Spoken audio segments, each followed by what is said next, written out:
Actually দেখুন, ব্যাপারটা হচ্ছে যে ধুলোহীন ভাবনাটা এই কারণে যে এখনকার দেখবেন শৈশব কিন্তু ধুলোহীন। ধুলোহীন মানে ধরুন মাঠে ঘাটে বাচ্চাদেরকে খেলাধুলো করতে আপনারা দেখতে পাবেন না, খুব কম দেখা যায়।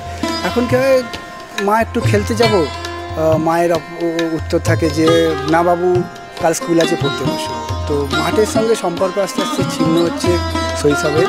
সেই জন্য শৈশব ধুলোহীন, উচ্চ আকাঙ্ক্ষার চাপে শৈশব ধুলোহীন। সেই জন্যই আমাদের এবছরের ভাবনা, এবার থিমের নাম ধুলোহীন।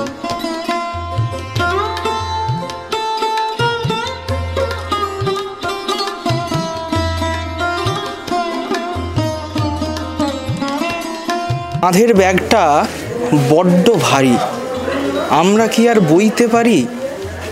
সময়ের সঙ্গে বাড়ছে দায়িত্বের বোঝা, জীবনে পথ চলা নয় তো এত সোজা।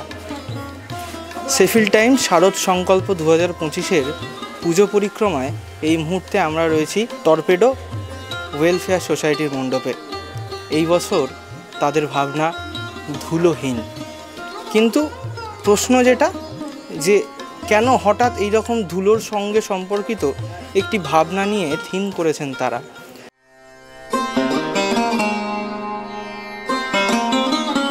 তাদের উদ্দেশ্যে দেখুন এটাই বার্তা দিতে চাই, আমরা প্রতি বছরই কিছু না কিছু আমরা যেটা করে থাকি সাধারণ মানুষের জন্য এবং সমাজ ব্যবস্থার জন্যই আমরা চেষ্টা করি করতে, যাতে কোনো ফল পাওয়া যায়।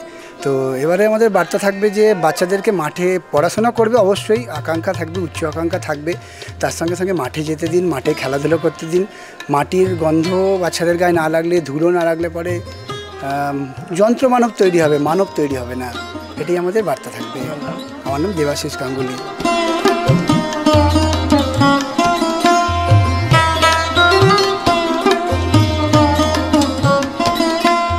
আমরা যারা বর্তমানে যাদের বয়স 20-র একটু বেশি বা 23 বা 30 বা 40, এই সময়ের মানুষগুলো যদি একটু অতীতের স্মৃতির যে পাতা তা ঘেঁটে দেখি, আমরা মনে করতে পারবো স্মৃতির পাতায় এমন অনেক ছবি রয়েছে যেগুলো সম্পূর্ণ ধুলো আর কাদা মাটিতে ভর্তি। কেন ভর্তি? কারণ আমাদের আগের যে প্রজন্মের মানুষজন, তাদের জীবনের একটা বড় অংশ কেটেছে কাদা মাঠে ফুটবল খেলে, সকালবেলা স্কুল থেকে ফিরে ধুলো মাঠে গড়াগড়ি খেয়ে। কিন্তু বর্তমান সময়ে ধীরে ধীরে সেই ছবিটা পরিবর্তিত হয়ে যাচ্ছে। মাঠ আছে কিন্তু মাঠে খেলার ছেলে নেই, মাঠে ঘাস আছে, ধুলো আছে, কিন্তু ধুলো উড়িয়ে যে পাগুলো ছুটোছুটি করে বেড়াতো, সেই পাগুলো আজ কোথাও গিয়ে খুঁজে পাওয়া যাচ্ছে না। এমনকি একই সঙ্গে যে আমরা আধুনিকতার বেড়াজালে আবদ্ধ হয়ে পড়ছি, একই সঙ্গে শহরের যে উন্নতির পথে অগ্রসর হওয়ার রাস্তা, সেই যে রাস্তা, সেই পথে যে সমস্ত বিষয়গুলি বলি হচ্ছে, তার একটি অন্যতম প্রধান অংশ হলো খেলার মাঠ। একের পর এক বিল্ডিং তৈরি হচ্ছে, বড় বড় আবাসন তৈরি হচ্ছে, ঠিকই যে জায়গায় তৈরি হচ্ছে সেটা মাঠ, এবং একই সঙ্গে এই মাঠগুলোও হারিয়ে যাচ্ছে। খেলার ছেলেও হয়তো আছে, কিন্তু মাঠগুলো ধীরে ধীরে বাড়ন্ত হয়ে পড়ছে। বর্তমান সময়ে এসে কোথাও আমরা এই রকম একটা কঠিন বাস্তবের সম্মুখীন হয়ে দাঁড়িয়েছি, যে বাস্তবটা হয়তো আমরা বুঝতে কিছুটা দেরি করছি। কারণ আমাদের প্রজন্মেরই যারা বাবা মা হয়েছেন, তারা নিজের সন্তানদের কি করছেন, তারা নিজের সন্তানদের কেরিয়ারের চাপের দিকে ঠেলে দিচ্ছেন।